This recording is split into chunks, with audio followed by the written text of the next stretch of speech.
வந்து ஃபர்ஸ்ட் பிளவுஸா வந்து இவ்வளோ கிராண்டா ஒரு பிளவுஸ் போட முடியும்னா அது கண்டிப்பா எங்களோட ஸ்டூடெண்டால தான் முடியும்னு நினைக்கிறேன். ஸோ கங்க்ராட்ஸ்ங்க, சூப்பரா போட்டிருக்கீங்க, அவ்வளோ அழகா இருக்கு. நிஜமா இது உங்களோட ஃபர்ஸ்ட் பிளவுஸ். நிறைய பேர் அதுதான் நம்மளோட ஃபாலோவர்ஸ்க்கு வந்து நீங்க உங்க ஸ்டூடெண்ட் ஒர்க்குன்னு சொல்றீங்க. நிஜமாலுமே இது உங்க ஸ்டூடெண்ட் ஒர்க் தானா இல்ல வந்து வேற எங்கேயாவது ரொம்ப வருஷமா பண்றவங்க ஒர்க் எது காட்டுறீங்களான்னு கேக்குறாங்க. இந்த பாருங்க ஸ்டூடெண்ட் கூடவே இருக்காங்க. இது அவங்க கிளாஸ் போக போக பாதியில போட்ட பிளவுஸ். இதை நான் ஆல்ரெடி வீடியோ போட்டிருந்தேன். பட் கிளாஸ் கம்ப்ளீட் பண்ணிட்டு இந்த ஃபர்ஸ்ட் பிளவுஸ் போட்டிருக்காங்க. ரொம்ப நல்லா இருக்குங்க. எப்படி இவ்வளவு ஹெவி பிளவுஸ் எடுத்தீங்க? பயமா இல்லையா ஐயோ கரெக்ஷன் இருக்குமா தப்பு வந்துருமான்னு? இல்ல எடுக்கணும்னு எடுத்தேங்க. ஃபர்ஸ்ட் பிளவுஸ் நான் வந்து எடுக்கணும்னு எடுத்தேன். சோ ஃபர்ஸ்ட் பிளவுஸ்ல ஹெவியா எடுத்தாதான் நமக்கு ஒரு கான்ஃபிடென்ட் வரும். ஓகே, சூப்பரா போட்டிருக்கீங்க. எவ்வளவு நாள் ஆச்சு இது போடுறதுக்கு? எனக்கு 20 டேஸ் ஆச்சு. 20 டேஸ்ல போட்டீங்க. அதான் டைம் கிடைக்கும்போது போட்டுறலாம். எனக்கு ஃபீவர் வந்துச்சு. சோ 5 டேஸ் அதுல ஒரு பிரேக் ஆயிடுச்சு. உங்களோடதான் என்னோட போட்டு காட்டுனீங்களா? என்ன சொன்னாங்க பார்த்துட்டு எல்லாரும்? ரொம்ப சூப்பரா இருக்குனாங்க. ஃபர்ஸ்ட் பிளவுஸ் இது. இப்போ இந்த பிளவுஸ் வெளிய ஒரு கடையில கொடுத்து போட்டா ஒரு அப்ராக்சிமேட்டா எவ்வளவு கேட்பாங்க? 1000 ஜர்தோசி இதுல யூஸ் பண்ணிருக்கேன். பீட் வர்க், ஸ்டோன் வர்க், குந்தன்ஸ் எல்லாமே பண்ணிருக்கேன். பென்டென்ட். சோ அது 15 வந்து 20000 வரும். ஸோ ஒரு 15000 ரூபாயில இருந்து ஒரு 20000 ரூபாய் வர்த் இருக்கிற ஒரு பிளவுஸ் எங்களோட ஸ்டூடெண்ட் ஃபர்ஸ்ட் பிளவுஸா எடுத்து போட்டிருக்காங்க. வேற லெவல்ங்க.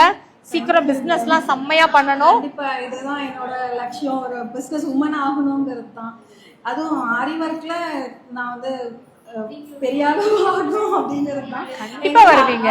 ஷாலினி மேம் ரொம்ப பொறுமையா ஒவ்வொரு ஸ்டிச்சஸும் எப்படி பொறுமையா சொல்லி தரணுமோ எவ்வளோ டவுட் இருந்தாலுமே எத்தனை டைம் கேட்டாலும் சொல்லி தருவாங்க. பொறுமையா ஹேண்டில் பண்ணாங்க.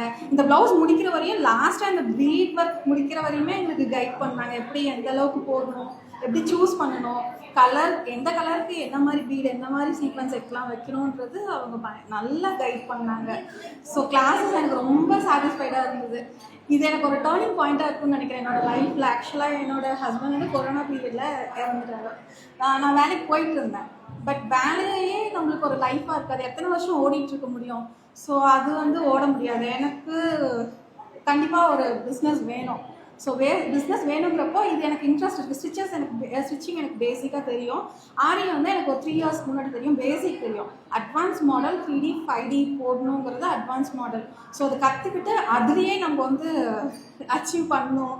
இப்போ எனக்கு பொட்டிக் வைக்கணும்னு ஒரு ஆசை. ஆரியில் ஷாப் வச்சு கொஞ்சம் பெரிய ஆகணும்னு ஆசை. அதனால ஃபுல்லாவே நல்ல சாட்டிஸ்ஃபைடா இருந்தது. அதனால தான் அந்த கான்ஃபிடென்ட்ல தான் நான் இந்த ஹெவி பிளவுஸ் எடுத்து என்னோட லைஃப்ல கண்டிப்பா டர்னிங் பாயிண்ட் இந்த வந்து. கண்டிப்பா அந்த கடவுள் கூட இருப்பாரு. நீங்க நிறைய சக்சஸ் பண்ண பெஸ்ட் விஷஸ்.